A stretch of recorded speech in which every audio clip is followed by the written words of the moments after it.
Halo semuanya, selamat datang di VLY Studio. Kembali lagi bersama saya, Vera Lois. Oke, kali ini saya akan membahas salah satu pertanyaan dari viewer ya, yaitu ini ya. Kak, gimana caranya batasin jumlah orang yang registrasi? Misalkan cuma bisa daftar 200 orang saja. Nah, tanpa berlama-lama kita langsung saja ke pembahasannya seperti apa caranya ya. Nah, di sini saya membuat sebuah tabel yang akan kita gunakan untuk studi kasus kali ini, yaitu adalah tabel pegawai. Yang dimana di sini saya akan buat supaya cuma 5 orang saja yang bisa, atau saya cuma ingin mengisi 5 data saja di dalam tabel pegawai ini. Yang dimana tabel pegawai ini sudah berisikan 3 ya, jadi tinggal 2 saja untuk pengisian tabel ini. Oke, di sini saya akan buat persiapan terlebih dahulu ya. Tag HTML, batasi, insert into pada tabel. Judulnya atau title-nya gitu aja ya.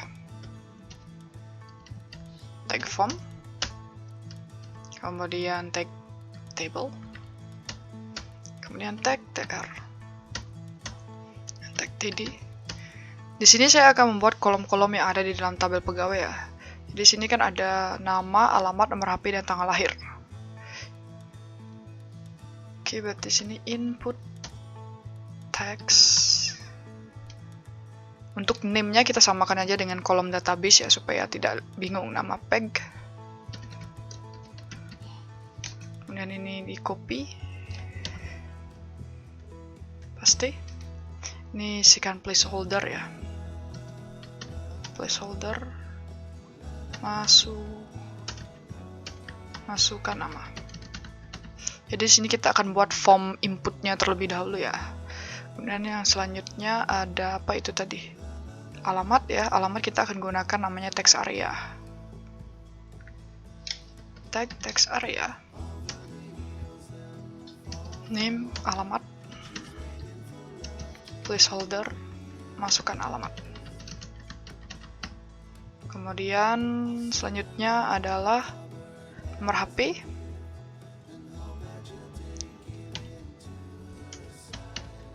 Teks nomor HP.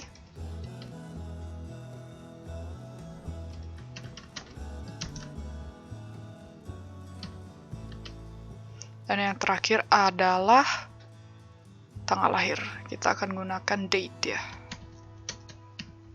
Input tabelnya date, kemudian tanggal lahir. Ini placeholdernya tidak usah ya, karena dia akan berupa tanggal nantinya, jadi placeholdernya tidak akan berguna. Oke, satu lagi kita buat button ya, button save-nya. Di tag button, type submit. Kemudian kasih name, insert data. Jadi name-nya di dalam button ini akan kita gunakan untuk iset-nya nanti ya. Insert data berarti simpan gitu ya. Oke, sudah. Jadi dalam tag form ini kita akan tambahkan metode post ya. Karena ini adalah keharusan supaya yang kita buat atau form inputnya bisa ke input ke dalam database. Jadi kita sertakan di tag formnya itu dengan metode post. Nah, di sini ada penjelasan sedikit ya. Kalau misalkan kalian meletakkan atau membuat sebuah file baru untuk menyimpan query insert into-nya ke dalam database, jadi kalian sertakan action, kemudian misalkan namanya insert .php gitu. Nah, di sini artinya kalian membuat sebuah file PHP baru yang dimana file PHP itu isinya adalah insert into ke dalam tabel pegawai ini ya. Tapi di sini saya tidak isikan actionnya karena nanti saya akan buat insert into-nya atau query-nya untuk insert into ke dalam database itu adalah di file ini. Jadi di file yang sama yang dimana berada codingan dari formnya atau form inputnya. Oke, di sini jangan lupa juga menyertakan yang namanya connection database ya. Jadi nama database-nya adalah coba insert ya di sini. Untuk di studi kasus saya gunakan ini, nama database-nya adalah coba insert. Nah, kalau kita jalankan hasilnya seperti ini ya. Kemudian c.php. Nah, di sini kan masih kelihatan kurang bagus ya. Saya akan memperbagus sedikit ya. Ini saya gunakan library ya, Bootstrap dan juga jQuery. Kemudian di sini kita tambahkan label ya dari masing-masing ininya. Label nama gitu.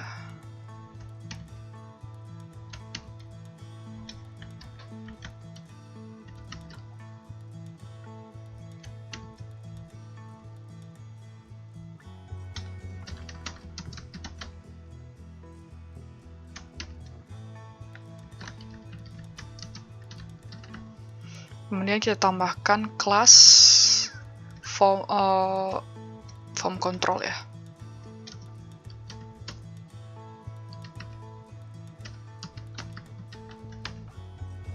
Kalau dijalankan lagi ya hasilnya, oke, lebih bagus ya. Di sini saya akan buat satu buah lagi di bawah, di atasnya tag table ya. Table ini kita kasih kelas namanya table.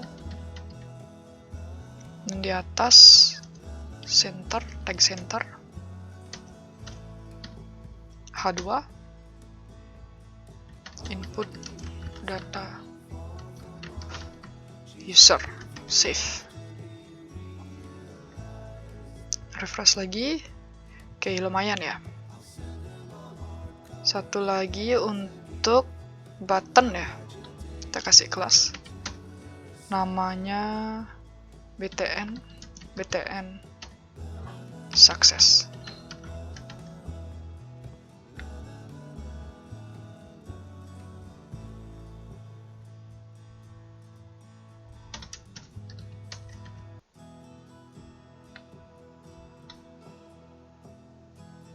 Oke, di sini sudah kelihatan bagus ya form inputnya, lumayan lah daripada yang tadi. Selanjutnya di bagian bawah ya, kita akan buat tag php. Di sini kita akan berfokus ke insert into-nya ya. Pertama kita akan buat if iset, kemudian $post kurung kotak, nama dari buttonnya ya, name dari buttonnya. Seperti ini. Baru kita buat deklarasikan variabel dari name dari form inputnya, yaitu nama peg, alamat, nomor HP, dan tanggal lahir. Jadi nama peg sama dengan $post, nama peg, tapi pasti. Terus kita copy dari alamat, nomor HP, dan tanggal lahir.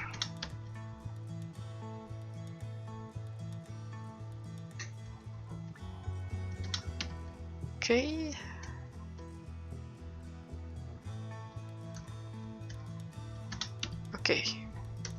Selanjutnya baru kita akan buat query insert into-nya. Jadi $insert into MySQL query,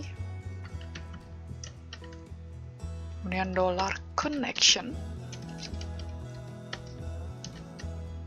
$connection ini didapatkan dari mana? Dari hasil connection-nya ini ya.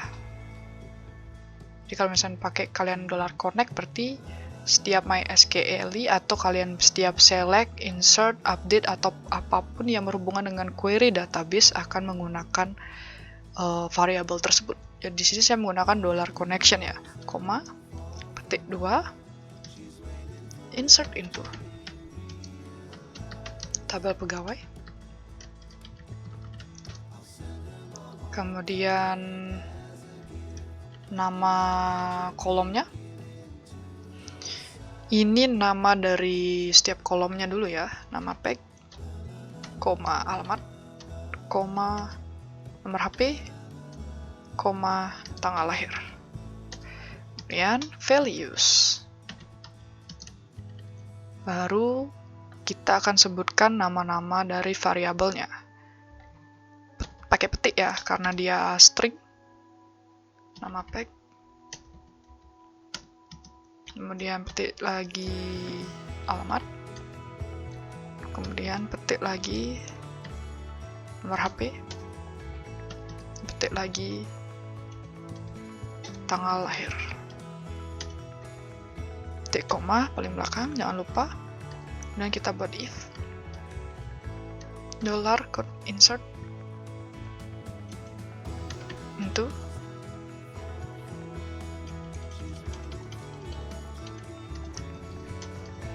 di sini kita akan belah tag PHP-nya ya, karena kita akan menyertakan JavaScript di sini sebagai alert.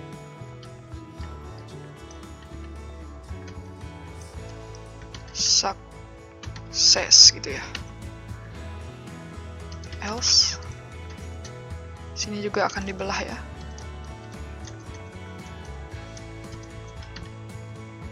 Script alert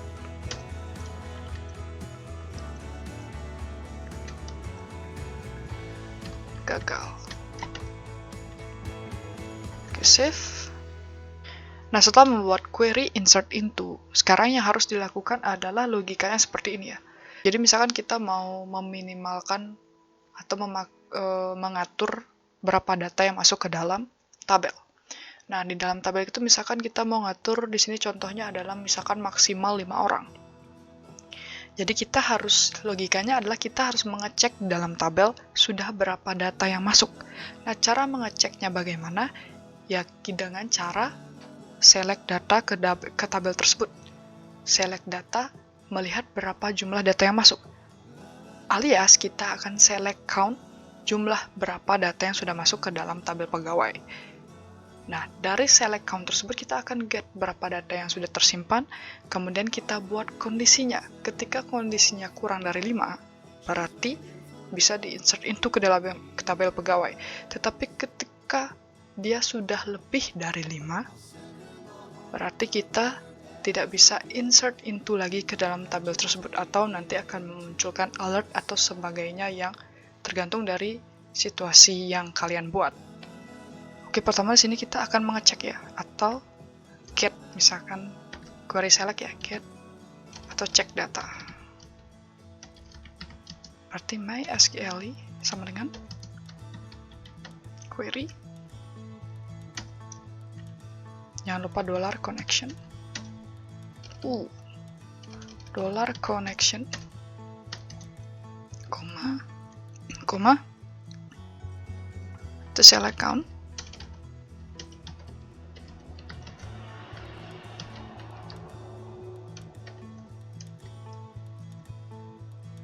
ID pack. Atau bintang gitu aja boleh ya. As jumlah data from tabel pegawai. Kemudian kita buat perulangan untuk menampilkan data, $tampil data sama dengan MySQL fetch array $check dari sini ya, dapatnya $check data. Kemudian ini kurung kurawalnya kita hapus, kemudian letakkan di bagian paling bawah ya, dari sini. Oke. Nah, ketika sudah, kita akan buat if di bawahnya. Jadi if $tampil data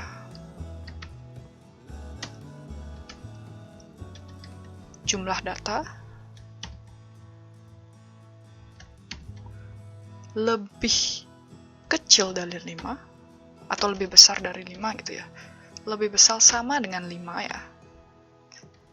Berarti di sini kita akan belah lagi ya tag PHP-nya, karena di sini saya akan menampilkan alert di JavaScript ya.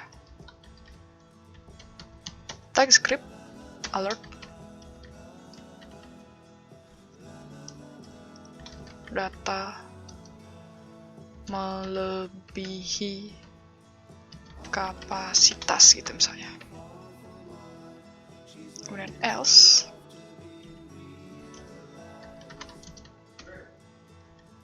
kurung kurawal tutup dari else-nya kita hapus di sini ya. Kita akan letakkan di bagian sini. Di sini saya akan jelaskan sedikit ya. Jadi ketika if jumlah data lebih besar atau sama dengan 5, jadi lebih besar sama dengan 5, berarti dia akan menampilkan alert data melebihi kapasitas. Jadi tidak bisa insert into lagi ke dalam tabel pegawai. Tetapi else ketika dia kurang dari 5, else berarti dia akan insert into ke dalam tabel pegawai. Jadi dia kenanya ini ya. Oke, ini sudah, kita akan langsung ke uji coba ya. Oke, langsung ke refresh dulu ya. Mandalika. Itu misalnya Bali.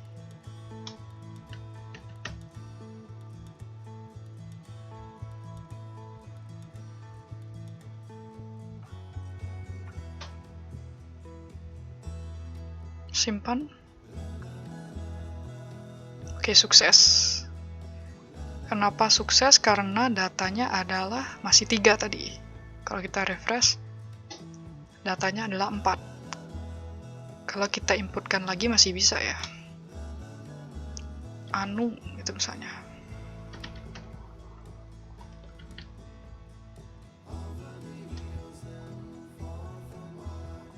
Inputkan masih bisa. Dan karena datanya ini sudah 5 ya. Oke, ini sudah 5 datanya ya. Sekarang adalah penentuan ya. Untuk apa yang kita buat tadi. Misalkan adalah namanya Rika gitu.